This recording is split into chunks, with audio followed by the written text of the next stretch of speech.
This is the mayor of Mgtow with Feminism turns Scarlett Johansson into Justin Bieber. Many of you are aware that Scarlett Johansson has given a speech at the Women's March on Washington. You are also aware that she appears to be transforming into Justin Bieber. Amid the political turmoil, social unrest, and gender confusion, I will attempt to translate Scarlett Johansson's speech. I will utilize the square in the lower right-hand corner where a lady appears to be translating with sign language and part of the time swatting flies away from her head. I will now attempt to translate these feminist hieroglyphics into English. Have you been to the gynecologist yet? That was the question my mom asked me at 15 when I informed her about a change that I had noticed in my body. Now, I'd like to start off by saying I am not by nature a particularly private person, but by profession I am extremely private. I'm not the type to divulge facts about my personal life. I am fiercely protective of my family and I have no social media presence. But I feel that in the face of this current political climate, it is vital that we all make it our mission to get really, really personal. So yes, at 15, I had been to a gynecologist. I was living in New York City and had visited a Planned Parenthood there. My mother moved to California a few years before. My brother Hunter and I were living with my father, and at 15, I had been working in the entertainment industry for 8 or so years and had been fortunate enough to be eligible for private health insurance through my union. Our family struggled financially. We'd been on public assistance for several years, and I was primarily responsible for making my own doctor's appointments. But still, I was nervous about taking this next stride towards womanhood, and it was actually my clinician at Planned Parenthood who suggested I speak with my pediatrician if I was seeking a referral. She was compassionate and professional and told me that she was happy to treat me for regular checkups and when the time came, for STD and cancer screenings. No judgment, no questions asked. Planned Parenthood provided a safe place where I could be treated with gentle guidance. Now, I may have been 15 and surprisingly self-sufficient, but I'm sure there isn't one person here who has not been helped by Planned Parenthood directly or otherwise. When I knew I was coming to speak on behalf of women's reproductive and health issues, every single one of my girlfriends had a story about Planned Parenthood. They saved me so many times. One of my best girlfriends confided in me, saying, "They saved my ass and some other parts too."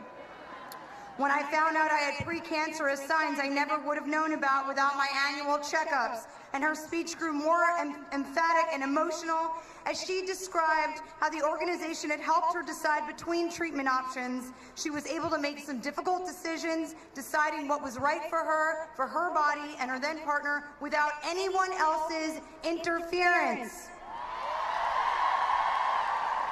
My sister also used Planned Parenthood services for years after moving states. She'd been living her whole life in New York City, pursuing her dream to move to California. She had no contacts and no health insurance, but was able to regularly see a doctor at a Planned Parenthood clinic for screenings, advice, birth control, and checkups.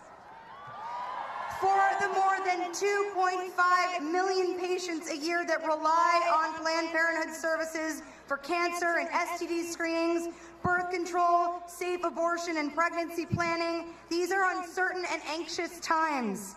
Lawmakers in 24 states have tried to block patients from receiving care at Planned Parenthood. Congress has voted to limit access to reproductive services 9 times. Boo! Yes, boo! There are very real and devastating consequences to limiting access to what should be considered basic health care.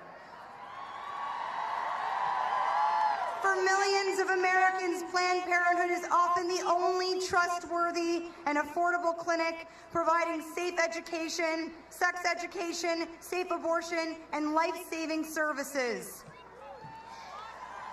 President Trump, I did not vote for you.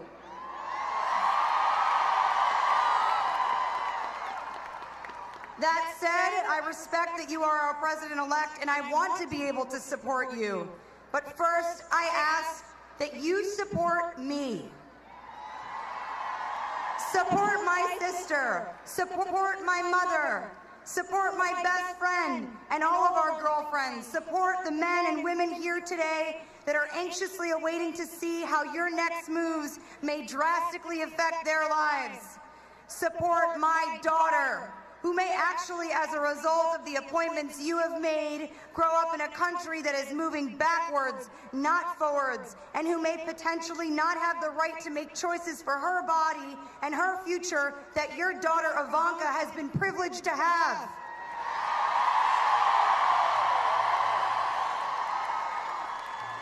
I ask you to support all women and our fight for equality in all things, including the fight to be recognized as individuals who know better for ourselves what is right for our bodies, better than any elected official, popular or otherwise. It is a great honor for me to be speaking here in front of all of you today. After the result of this November's election, I felt as a woman, as an American citizen, a great weight bearing down on my shoulders, the feeling that the near future would present many obstacles, confrontation, and division.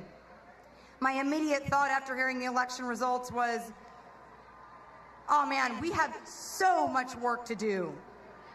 But once the heaviness began to subside, I realized that an opportunity has presented itself to make real, long-term change, not just for future Americans, but in the way that we view our responsibilities to get involved with and stay active in our communities.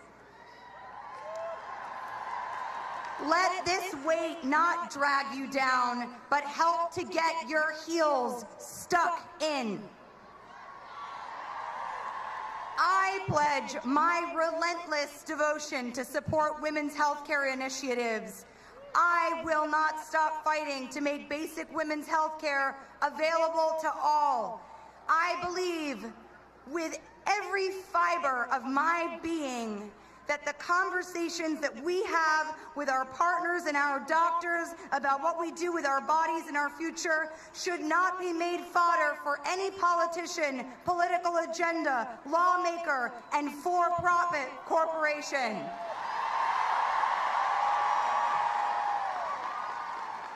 We must stand up for what are our basic human rights and always move forward, never backwards. The current political administration benefits from taking the power away from us. Don't give up your power. Don't let the feelings of helplessness make you complacent. I urge you all to make a difference on the ground. Volunteer. Volunteer with organizations that help women seeking a safe place to make some of the most difficult decisions of their lives. Donate to causes